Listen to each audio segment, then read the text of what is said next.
महाराज जी राधे राधे। महाराज जी, सामने वाला जब गुस्से में है तो मुझे कई बार ये समझ नहीं आता कि मुझे क्यों गलत कहता है सामने। क्योंकि हम गलत किए हैं, आज नहीं तो कल, तभी हमें गाली पड़ती है, तभी हमसे कोई गुस्सा होता है।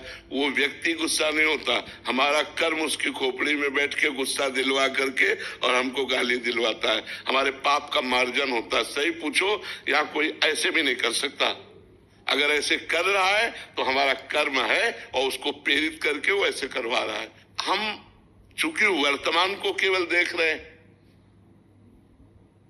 भूत को तो देखा नहीं। जैसे ए भाई, अगर तुम इनके भूत के कार्य को जानो तो तुम यही कहोगे भगवान ने सही किया। हाँ, भगवान ने सही किया, लेकिन हम भूत के कार्य को तो जानते नहीं। हम वर्तमान के दृश्य को देखते, यहाँ जो भी हो रहा है हम अपने कर्मों का भोग भोग रहे हैं। हम अपने अपने कर्मों का भोग भोग रहे हैं। जैसे पूर्व में हमारे द्वारा जो कर्म होता है वो अधिक रूप लेकर के हमें दंड देता है।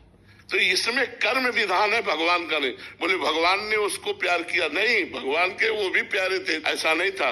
भगवान सब मम प्रिय सब मम उपजाए, पर कर्म प्रधान विश्व रचि राखा, और जो जस करे ताज फल चाखा। इसमें चूंकि कर्म हमारा भूत में होता है, भूत के पर्दे में, उसे हम देख नहीं पाते।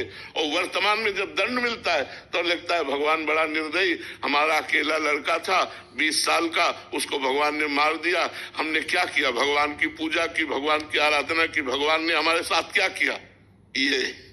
ये जीव भगवान पर अश्रद्धा कर लेता है, जबकि ऐसा नहीं है। वो बड़े कृपालु हैं, पर उसकी आयु ही कर्म के अनुसार इतनी थी। अब आप पूजा करो या न करो, 20 साल में हो जाएगा। तो ये बातें समझनी है सत्संग के द्वारा, कि हमको कोई अगर क्रोध करता है, कोई गाली देता है, तो कहीं ना कहीं वो हमारे किसी कर्म का मार्जन है। हम समझ नहीं पाते और नया कर्म कर बैठते। और अगर हम चुप सह जाए तो हमारे कर्म का मार्जन हो जाएगा। पर सहना बहुत कठिन है।